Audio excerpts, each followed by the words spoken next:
नमस्कार साथियों, मैं डॉक्टर राजकमल दिवाकर एक बार फिर आपके अपने राजनीति मंथन के ऑनलाइन चैनल पर स्वागत नंदन अभिनंदन करता हूं। और ये जो सेशन रहने वाला होता है ये होता है रात 9 बजे आपकी भारतीय राज्यव्यवस्था और संविधान की क्लास को लेकर। तो देरी ना करते हुए हम सबसे पहले क्वेश्चन पर पहुंचते हैं और पहला क्वेश्चन आपके सामने नजर आ रहा होगा।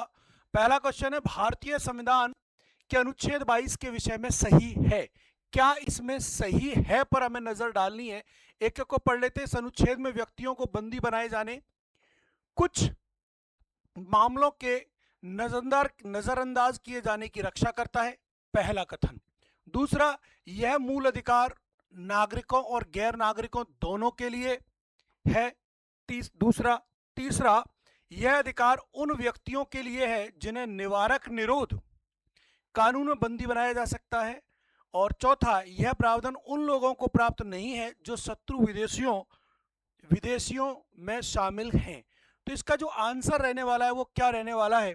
क्या 1 2 3? ध्यान रखें, इसका जो आंसर रहने वाला है वो क्या रहने वाला है? 1 2 3, 2 4, 1 2 4 या 1 3? कमेंट के माध्यम से जल्दी बताएंगे क्या रहने वाला है इसका आंसर। तो देखिए, इसका आंसर जो रहने वाला है वो रहने वाला है, पहला विषय में बिल्कुल सही है, दूसरा बिल्कुल सही है और चौथा बिल्कुल सही। यह अधिकार उन व्यक्तियों के लिए जिन्हें निवारक निरोध कानून में बंदी बनाया जाता है। देखिए, निवारक निरोध कानून में जिन्हें बंदी बनाया जाता है उनके लिए यह नहीं है, ठीक है ना।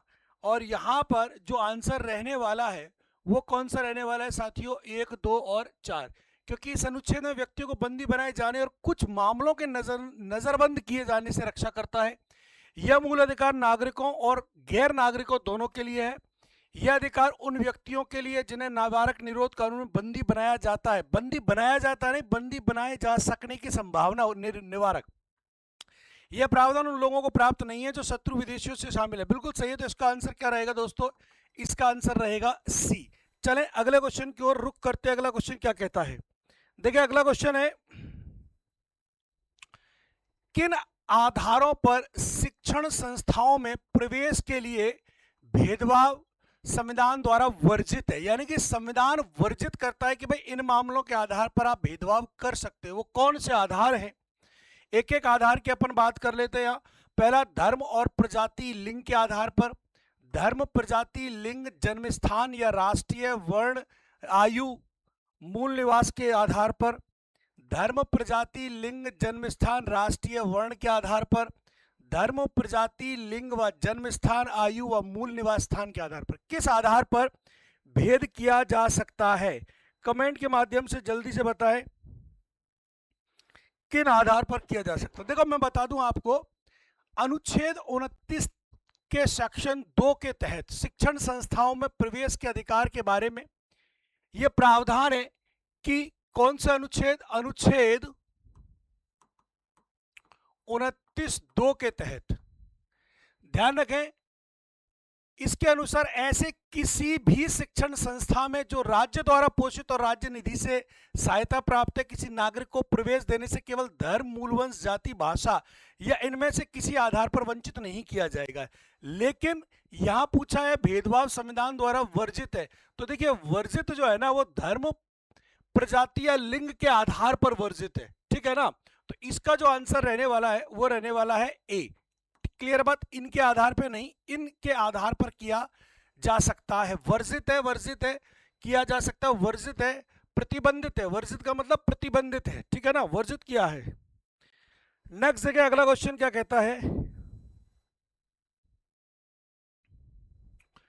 भारतीय संविधान के अनुच्छेद 20 के सेक्शन 2 के अनुसार दोहरे दंड का अर्थ है कि कोई व्यक्ति, दोहरे दंड का उल्लेख किया गया है, ध्यान रखें, अनुच्छेद 20 के सेक्शन 2 में। और इसमें इस दोहरे दंड का मतलब क्या है, अर्थ क्या है, वो बताना है आपको। ध्यान रखें, इसमें अर्थ दे रखा है, मैं बता देता हूं। न्यायालय से दोष सिद्धि होने पर उसी अपराध के लिए विभागीय कार्रवाई द्वारा दंडित नहीं किया जा सकता। विभागीय कार्रवाई में दंडित होने पर उसी अपराध के लिए उसके विरुद्ध न्यायिक कार्रवाई नहीं की जा सकती। किसी व्यादशा में या व्यादशा की भावना के लिए दीवानी न्यायालयों में फौजदारी कार्रवाई के संग नहीं की जा सकती, या एक ही अपराध के लिए एक बार से अधिक न्यायिक कार्रवाई और दंड भागी नहीं बनाया जा सकता। तो यह दोहरे दंड का जो प्रावधान है वो क्या है?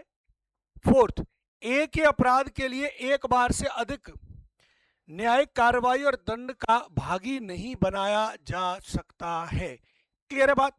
तो यहां पर जो आंसर रहने वाला है वो कौन सा रहने वाला है दोस्तों? फोर्थ रहने वाला है। क्या रहने वाला है? फोर्थ। ठीक है, चले अगले क्वेश्चन की ओर रुक करते हैं। अगला क्वेश्चन क्या कहता है?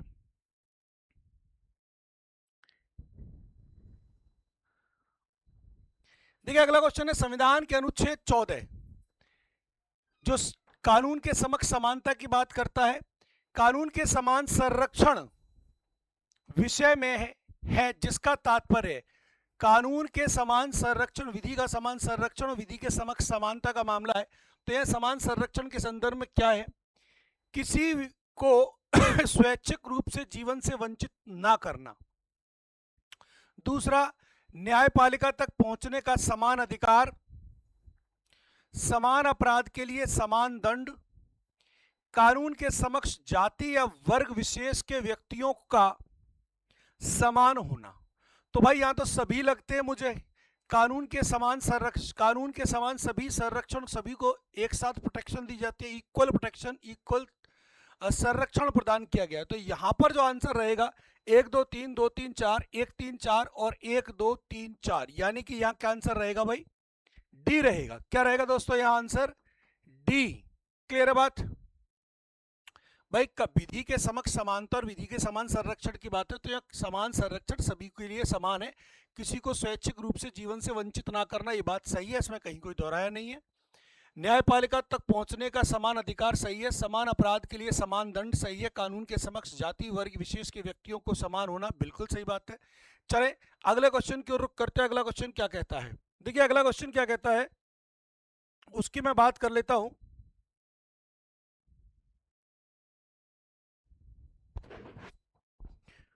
वर्तमान में, ध्यान रखें, वर्तमान में किस नीति निदेशक सिद्धांत, यहां directive principle of state policy की बात की गई है, क्लियर है बात, को मूल अधिकारों पर प्राथमिकता प्राप्त है, यानी कि किस नीति निदेशक तत्वों को मूल अधिकारों पर प्राथमिकता प्राप्त है, यानी कि मूल अधिकार और नीति निर्देशक तत्व में अगर कभी विवाद की स्थिति होती है तो ऐसी स्थिति में प्राथमिकता किसे दी जाएगी दोस्तों? नीति निर्देशक तत्वों को दी जाएगी। कौन सा ऐसा मामला है? सभी नीति निर्देशक सिद्धांतों को, तो सभी को तो नहीं है, किसी भी नीति निर्देशक सिद्धांत को नहीं है भाई, कुछ को है, तो यह भी गलत हो गया। पर्यावरण की सुरक्षा से संबंधित नीति निर्देशक सिद्धांतों को वरीयता दी जाती है, या फिर केवल अनुच्छेद 39 के ख और ग में उल्लेखित सिद्धांतों को। बिल्कुल यहां ध्यान रखें, 39 के ख और ग के तहत जो प्रावधान है वो व्यक्ति के जीवन से जुड़े मुद्दे हैं, और उसमें मूल अधिकारों और नीति निर्देशक तत्वों में अगर टकराव की स्थिति होती है उत्पन्न, तो वहां प्राथमिकता दी जाती है। इसलिए इसका आंसर क्या रहेगा दोस्तों? डी, या इसका आंसर क्या रहेगा? फोर्थ रहने वाला है। क्लियर है बात? चलें अगले क्वेश्चन की ओर रुख करते हैं। अगला क्वेश्चन क्या कहता है? विधि का शासन किस पर निर्भर करता है? विधि का शासन, देखो विधि का शासन किस पर निर्भर करता है? प्रश्न है। कानून के समक्ष सबकी समानता, इस पर निर्भर करता है। कानूनी सहायता, कानून का प्रचार प्रसार, या अच्छे कानून। देखिए अच्छे कानून से कोई लेना देना नहीं है, प्रचार प्रसार से कोई लेना देना नहीं है। विधि का शासन की बात है, कानूनी सहायता की बात नहीं है। समक्ष सभी समानता, सबके क्या होगी? इक्वलिटी होनी चाहिए। तो ये किस पर निर्भर करता है? कानून के समक्ष सबकी समानता पर निर्भर करता है, इसलिए इसका आंसर तो भाई ए ही होगा। क्लियर है बात? चलें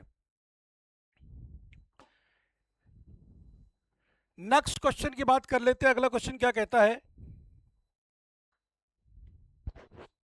सामाजिक न्याय का तात्पर्य है कि, सामाजिक न्याय का तात्पर्य क्या है? देखिए सामाजिक न्याय का तात्पर्य किससे लिया जाता है? सभी प्रकार की विषमताएं तथा जाति, रंग, व्यवसाय, लिंग आदि पर आधारित सुविधाएं समाप्त की जाएं, समाप्त कर दी जाएं इस आधार पे, या सभी को समान राजनीतिक अधिकार प्राप्त हो, या सभी को समान आर्थिक अधिकार प्राप्त हो, या सभी को धार्मिक स्वतंत्रता का अधिकार प्राप्त हो।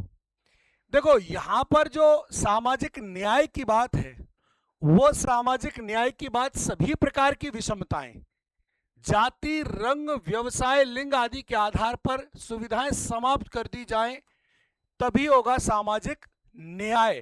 तो इसलिए इसका आंसर यहां क्या रहेगा? ए। क्या रहेगा दोस्तों? ए रहेगा।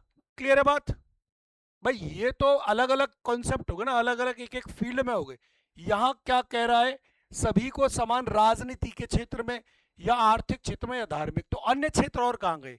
यह सभी प्रकार की विषमताएं, जाति, रंग, व्यवसाय, लिंग आदि के आधार पर सुविधाएं कर दी जाए समाप्त।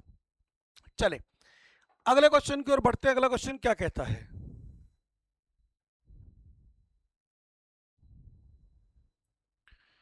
शोषण के विरुद्ध अधिकार। देखिए शोषण के विरुद्ध अधिकार अनुच्छेद 23 और 24 की बात की जा रही है। यहां शामिल किया गया है मानव देह व्यापार, बलात् श्रम का निषेध, कारखानों और खाद्यान्नों में बच्चों की मजदूरी का निषेध, अस्पृश्यता का अंत, अल्पसंख्यकों के हितों की सुरक्षा। तो इसका तो मामला अनुच्छेद 17 में आता है। अल्पसंख्यकों का सुरक्षा का मामला आता है अनुच्छेद 29 और 30, अल्पसंख्यक की बात करता है। ठीक है, तो यहां क्या मामला हुआ? 1 और 1 2, क्योंकि अनुच्छेद 23-24 में यही आते हैं, तो इसलिए 1 और 2 होना चाहिए। तो 1 और 2 कौन सा है भाई? सी। ठीक है ना, कौन सा है दोस्तों? सी है। क्लियर है बात?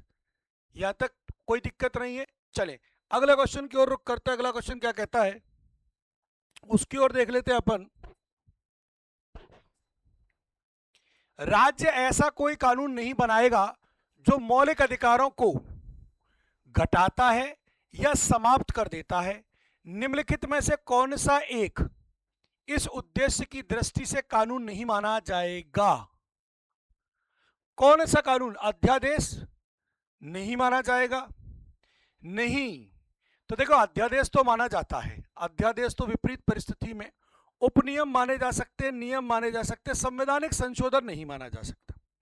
संवैधानिक संशोधन यदि ऐसा कोई किया जाता है जो मौलिक अधिकारों का उल्लंघन करता है, तो यह अनुच्छेद 13 की अवहेलना हो जाती है।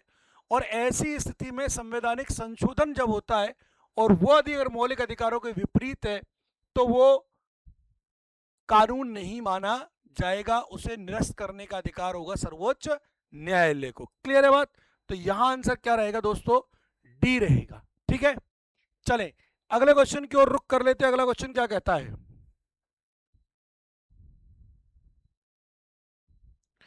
कौन सी एक स्वतंत्रता की भारतीय संविधान द्वारा गारंटी नहीं दी गई है? कौन सी ऐसी स्वतंत्रता है जिसकी गारंटी भारतीय संविधान के द्वारा नहीं दी गई है?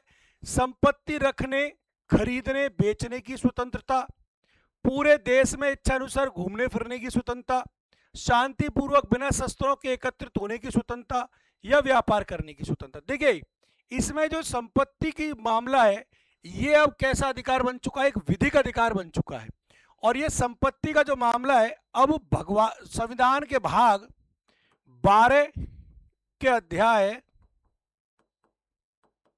4 के अनुच्छेद 301 के तहत अब एक विधिक अधिकार बन चुका है। कैसा अधिकार बन चुका है? विधिक अधिकार। अब विधिक अधिकार बन गया है, इसलिए मौलिक अधिकार नहीं रहा। इसलिए आंसर क्या रहेगा भाई? ए रहेगा। क्या रहेगा? ए। क्योंकि कौन सी स्वतंत्रता की भारतीय संविधान द्वारा गारंटी नहीं? गारंटी तो मौलिक अधिकारों की है और किसी की गारंटी नहीं है। ठीक है भाई, चले अगले क्वेश्चन की ओर रुख करते हैं। अगला क्वेश्चन क्या कहता है? संविधान के अनुच्छेद 14 में विधि के सम्मुख समानता शब्द किस संविधान से लिया गया है? ब्रिटेन से, स्विट्जरलैंड से, ऑस्ट्रेलिया से, अमेरिका से? देखिए विधि के सम्मुख समानता, विधि के सम्मुख सभी समान रहेंगे, कहीं भी किसी प्रकार से भेदभाव नहीं होगा। ये जो प्रावधान है ये कहां से लिया दोस्तों? हमने ब्रिटेन से लिया है। कहां से लिया है? ब्रिटेन से। स्विट्जरलैंड से नीति निर्देशकता, ऑस्ट्रेलिया से समवर्ती सूची, अमेरिका से मौलिक अधिकार, न्यायिक व्यवस्था, न्यायिक पुनरावलोकन, न्यायपालिका की कानूनी प्रणाली, ये सारी। चले अगले क्वेश्चन की ओर। अगला क्वेश्चन क्या कहता है? भारत में मूल अधिकार समन्वय करने का प्रयास करते हैं। भारत में मूल अधिकार समन्वय करने का प्रयास करते हैं, तालमेल बिठाने का प्रयास करते हैं, एडजस्टमेंट का प्रयास करते हैं। किस मामले में? ध्यान रखें, व्यक्तिगत स्वतंत्रता एवं सामाजिक नियंत्रण में, व्यक्तिगत स्वतंत्रता एवं समानता में, व्यक्तिगत स्वतंत्रता और सामूहिक क्रिया में, व्यक्तिगत स्वतंत्रता और न्याय में। किस में करते हैं बताइए? देखो, जो मूल अधिकार है वो समन्वय करने का प्रयास करते हैं व्यक्तिगत स्वतंत्रता और समानता में। व्यक्तिगत स्वतंत्रता और समानता में कहीं भी कोई टकराव स्थिति ना हो, इसीलिए इन दोनों में किसका प्रयास करते हैं? समन्वय का प्रयास करते हैं। किसका प्रयास करते हैं दोस्तों? समन्वय का प्रयास करते हैं। तो देखिए, आज की ये क्लास 12 क्वेश्चनों की क्लास रही है, महत्वपूर्ण सवाल रहे हैं। अगर किसी भी क्वेश्चन पर लेकर कोई भी डाउट है तो आप राजनीति मंथन के टेलीग्राम चैनल पर जुड़ सकते हैं, राजनीति मंथन के यूट्यूब चैनल पर आप जुड़ सकते हैं और कमेंट के माध्यम से कोई भी बात पूछ सकते हैं।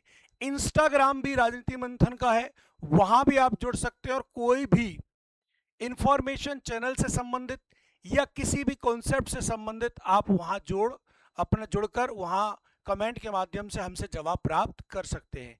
चैनल पर नए हैं तो चैनल को सब्सक्राइब जरूर कर लें, जिससे कि आने वाली सभी क्लासेस की इंफॉर्मेशन आपको क्लास से पहले अलर्ट के तौर पर मिल जाए।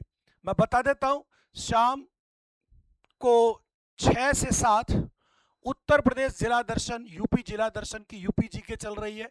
7 से 8 यूजीसी नेट जून 2026 को टारगेट करते हुए क्लासेस चल रही है और 9 से 10 यूजीसी नेट के साथ साथ ऑल इंडिया जो भी आप एग्जाम देना चाहते हैं, आप यूपीएससी का एग्जाम देना चाहते हैं, आप आरएएस का एग्जाम देना चाहते हैं, आप एसआई का एग्जाम देना चाहते हैं, आप यूजीसी नेट का एग्जाम देना चाहते हैं, first grade, second grade, third grade, TGT, PGT, all over exam के लिए इंडियन पॉलिटी को टारगेट किया हुआ है, जिसमें लगभग 12, 15, 20 क्वेश्चन डेली हम कराते हैं, जो कि आपकी तैयारी को और सशक्त करने का मार्ग प्रशस्त करते हैं। तो इसी के साथ आज लेते हैं विदा, इतना ही। मिलते हैं कल फिर आपके अपने राजनीति मंथन के चैनल पर। तो दे मुझे विदा, धन्यवाद, नमस्कार, जय हिंद, जय भारत।